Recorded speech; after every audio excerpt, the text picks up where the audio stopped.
ఈ పిండి మిల్లులో మనం జొన్నలు వేసి పిండి ఏ విధంగా వస్తుందో చూద్దాం.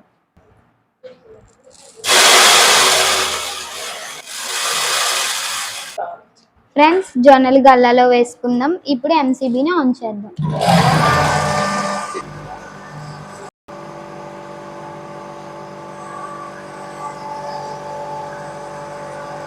ఈ అవుట్లెట్ ప్లేట్ ని పైకి లేపుకోవాలి.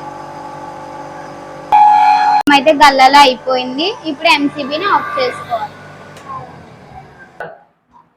ఫ్రెండ్స్, పిండి అయితే ఏ విధంగా వచ్చిందో చూద్దాం.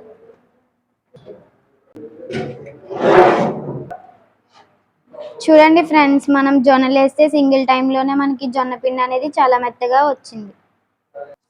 ఫ్రెండ్స్, ఈ విధంగా మనం అన్ని రకాల పిండిలు చాలా మెత్తగా ఈ మిషన్లో ఆడించుకోవచ్చు. ఈ మిషన్ యొక్క పూర్తి వివరాల కొరకు డిస్ప్లే మీద కనిపిస్తున్న మా నెంబర్కి కాల్ చేయండి. కావాల్సిన వాళ్ళు సంప్రదించండి. Joy Missionary Rajahmundry.